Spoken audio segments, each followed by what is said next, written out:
Thank you very much. Senator Waters. Thank you, Chair. Good morning. Hi, gents. Just to stick on that theme, so can I just confirm that the Snowy Hydro project was something that you had been discussing with Snowy Hydro and appears before the Prime Minister's announcement in March? Yes, Okay. that is correct. Okay. And maybe I can just give you some context, Senator.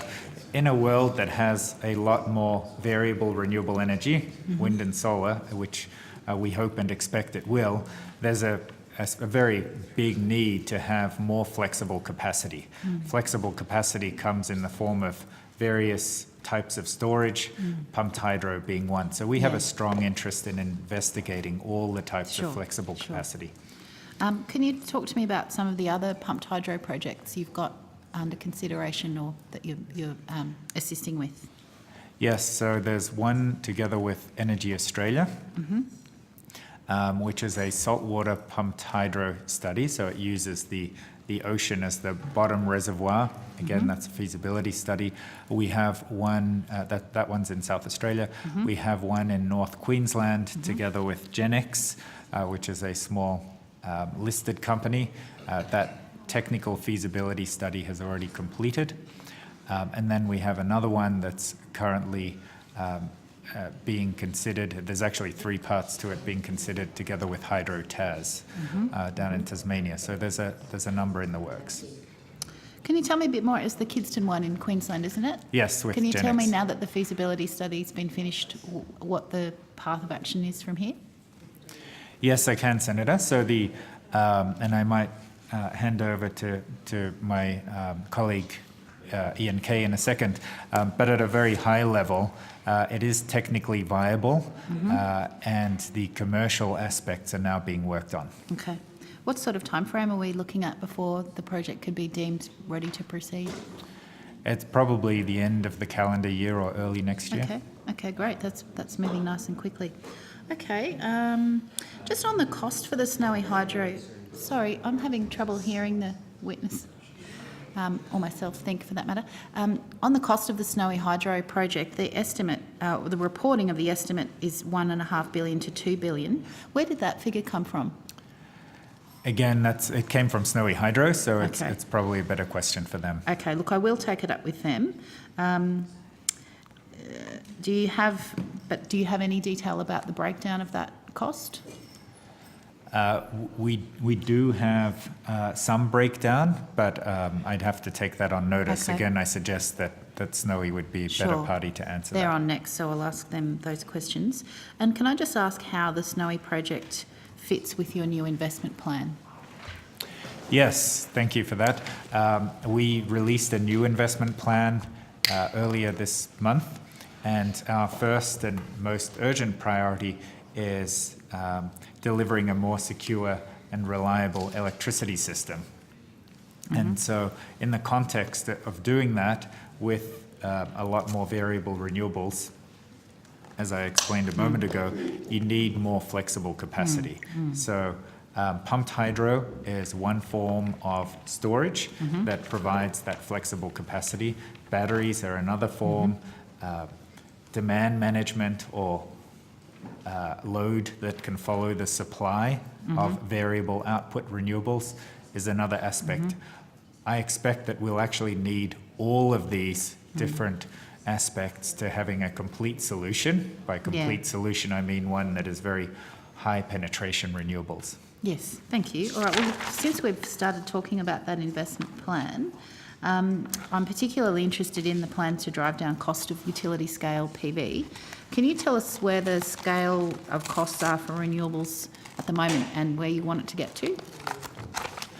Yes, so I can give you some insight into wind and solar PV in particular, because we've been seeing those projects in the market. So if you wanted to buy the offtake from a wind farm, the electricity from a wind farm over a number of years, say to 2030, it would cost you between $50 and $60 a megawatt hour. Those same numbers for a solar farm are between $70 and $80 a megawatt hour. That's come down dramatically, both of those in just the last year or so. And a lot of the PV one has to do with ARENA's large-scale solar round, which really got some volume and bidding activity going in the market. Yeah. And all of those projects now, the 12 projects that ARENA supported through that process, they've reached financial close, so they're commencing construction or are already under construction. Great. So your role has been not only to stimulate these projects, but then that has had an impact on the cost of the projects for all of us. Yes, and in fact, the large-scale solar projects are now, like wind projects, happening on their own without support. They do still get the support of the renewable energy target, of course, but no separate subsidy, which means that they're competitive. Yeah. And that's exactly what you want. Yeah. You get solar projects in the sunnier parts of Australia and wind projects in the windier parts. Well, that sounds like a huge success story. Just hearkening back to those figures, you said 50 to 60 for wind or 70 to 80 for solar. Well, how does that compare with coal, either existing or new, and gas for that matter, existing and new, if you've got those figures to hand? I'm not an expert, Senator, but I have this app on my phone which tells me the electricity prices at a particular moment in time. So Are we in peak period at the minute? Probably just. I doubt it, but I can tell you that right now the electricity prices range from the low 80s up to $112 in the various NEM states. So all of the prices right now, and in fact the average prices over the last year or so have been above those numbers that I've quoted. So you're saying that new wind and new solar is cheaper than existing coal or gas or new coal or gas. Is that correct? That is correct. Now that's not the entire story, because when we reach high penetrations of variable renewable energy, like we have in South Australia, we need to figure out what to do when the wind isn't available or the sun isn't available, and that adds additional cost. Now there's a lot of ongoing work to try to determine exactly how much that cost is, and it varies by location, it varies by penetration of renewables, but initial indications are that it might not be much more than $20 or $25 a megawatt hour, which still only takes us up to current market costs. Wow. And hence, of course, your investigation into those more flexible storage options that you mentioned before. It's critical. Yeah. Okay, so when we were talking about those figures, is that what we call levelised cost of electricity? Yes, so normally levelized cost of energy or electricity is calculated on a particular technology. So then you add an additional cost for balancing if it's needed. And so people talk about the levelized cost of balancing, which is highly variable depending on the particular situation. But places like Queensland, like New South Wales, WA, that have relatively low penetration of renewables, you can rely on those numbers that I gave you before, 50 to 60 and 70 to 80 and coming down, as the actual cost, because you don't have to worry about the cost of integration when you have a lot of hydro or a lot of fossil fuels that are still available in the grid. I understand. So levelised cost of electricity applies when you've got a deeper penetration of renewables, because you've got to factor in those storage options. You need to add the cost of balancing. Okay. So there's a total cost. You can come up with a total levelised cost. So what is that total levelised cost for utility scale PV at the moment? Well, it depends on the particular location, Okay. the particular level of penetration. Okay. But as I said, initial indications are that it might be on the order of the 70 to 80 that I mentioned Plus before, the 20 plus or the 25. roughly 25. Okay, thank you. That's nice and clear. So it's all sounding very positive. Can I just finish off with some questions about solar thermal in Port Augusta? The budget committed $110 million of equity to a solar thermal project at Port Augusta, but doesn't specify precisely which one. What process will ARENA seek to run to administer that money? And what's the timing of that process? And will CEFC have a role in that? Yes, very happy to answer all of those, Senator. We work closely with the Clean Energy Finance Corporation on any large projects like this. So our expectation is that the CEFC might be able to provide some debt, for example. In terms of the broader process, we intend to signal to the market, which we actually intend to do in coming weeks, that we'd like to receive some proposals for solar thermal projects. And that certainly could include solar thermal project in Port Augusta.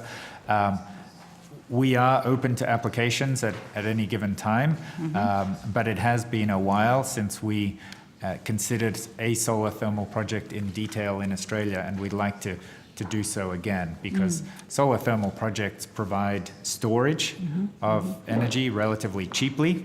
And so even though the costs of solar thermal are relatively high, we expect the value to also be relatively high. And so it makes sense to really take a good look at that space, and if there are good projects, to fund them. Okay. Why is it that it's been a while since you've looked at solar thermal? We simply haven't received any applications. Okay. Do you have any sense of why that might be? Maybe I'll call on my CFO who oversees this part of ARENA. Yeah, so I suspect there's a view, Senator, that the prices for solar thermal have been high and uncompetitive in the market when compared to wind and solar PV. Okay. Now, we have proven to ourselves, and I guess the market generally, that the cost of solar PV has fallen dramatically, and we're keen to get back out and retest the market for solar thermal. Yeah. So if you've got solar PV with storage, that's your 70 to 80 plus your 20 or 25, as distinct from solar thermal, which is kind of does it all in one. You generate and you store. Right. What sort of cost is that solar thermal at the minute? It's been in the order of $150 Okay. dollars a megawatt hour, perhaps a little bit higher. Okay. But as I say, there have been developments of solar thermal plants on a global basis, and including some cost reduction, and keen to see if that can be replicated here. Yeah, it's interesting because obviously a few years ago everyone thought solar thermal would be the way to do it, but of course the cost of batteries and that flexible capacity that you talked of has clearly come down so much that it's now, when you add that onto wind and solar, it seems that that's actually a better way to go. But we should look at all of these things by the look. Yeah, I should just caution you, Senator, the PV plus $25 doesn't exactly equal what you get from solar thermal, because there's the $25 of grid balancing cost is an average across the entire grid using multiple different types of technologies. If you simply got a PV plant and added batteries to enable, call it 4 or 6 hours of storage for that entire PV plant, it would cost you dramatically more. In fact, dramatically more than $150 a megawatt hour, which is in fact what you get with a solar thermal plant. You get the output at a given point in time, plus you get 6 or 8 or 12 hours of storage or more of that entire output. Is that because you're not reliant on the grid? I'm sorry? Is that because it's not reliant on the grid because it's got that?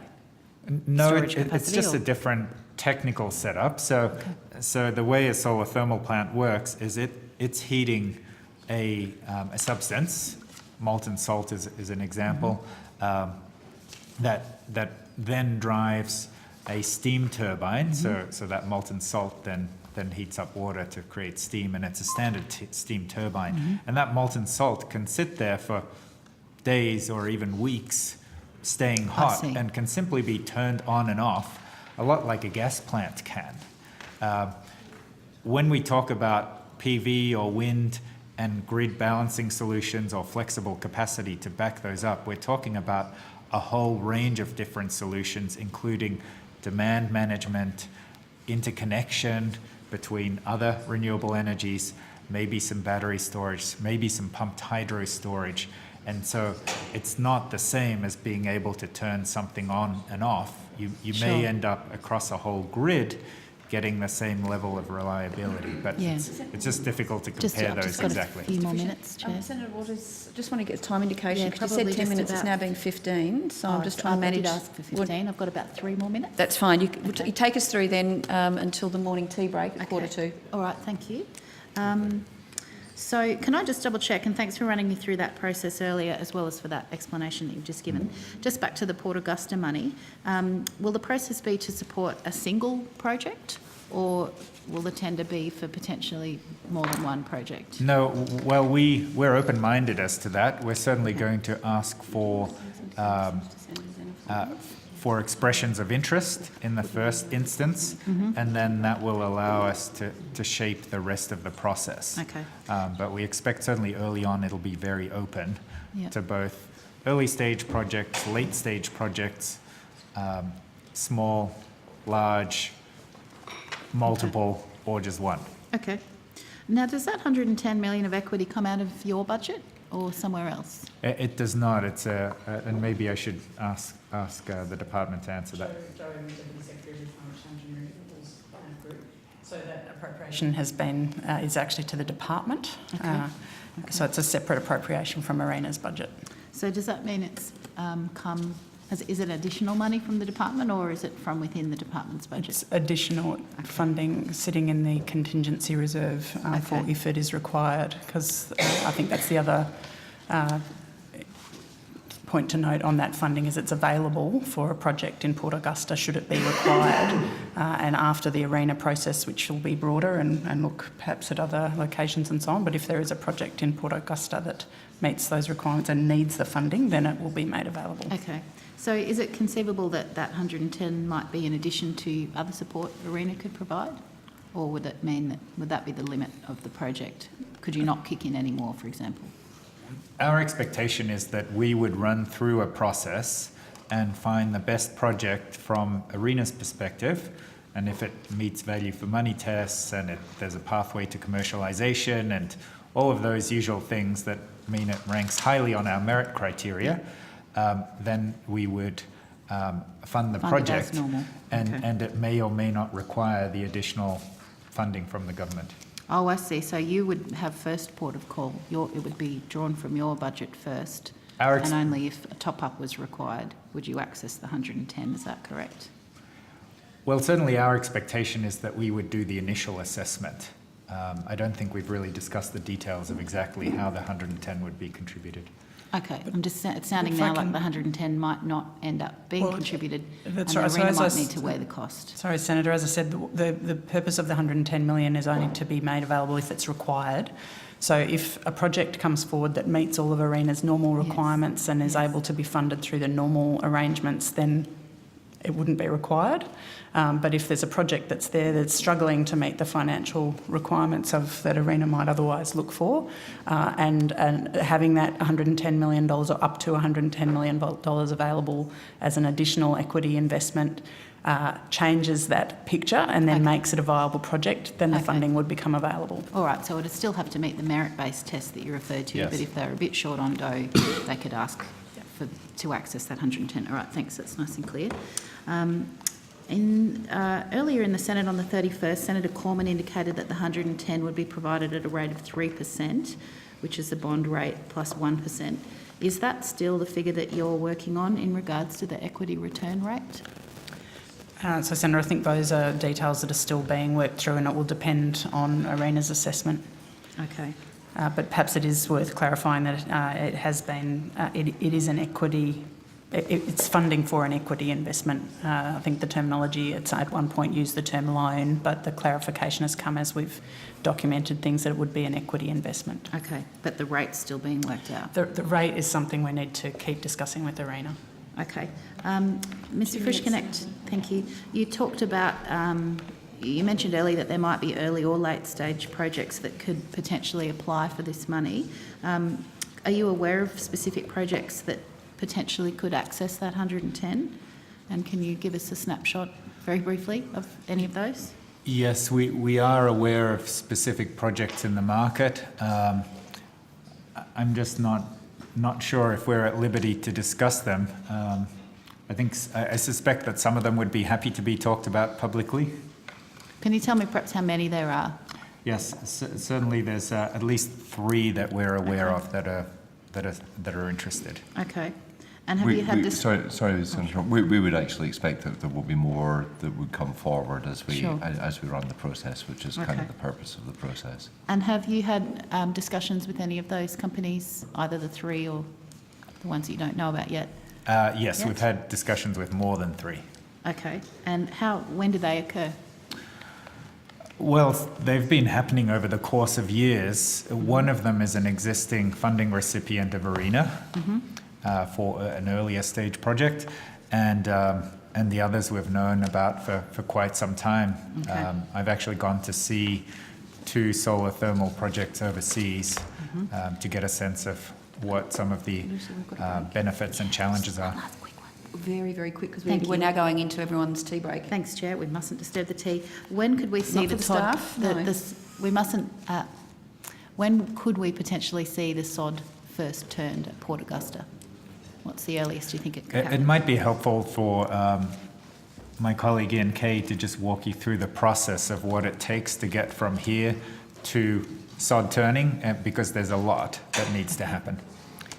Yes, and our expectation, Senator, is that we could get to a funding decision late this year, or more likely in the first quarter of next year. So that's a funding decision.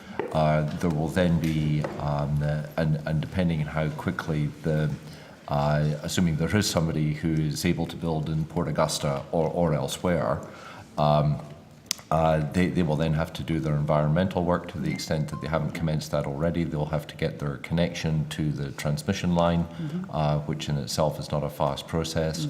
So assuming that we got to a funding decision in the first quarter of next year, it would be towards the end of 2018. It would take them roughly a year, would be my guess, to pull together their construction contracts, to pull together their financing, to complete their environmental work, and as I say, get the connection agreement in place. Thank you very much, Mr. Okay, Kay. We're thanks going to very have the much. committee now suspend for morning tea until 11:05, given we've gone over time.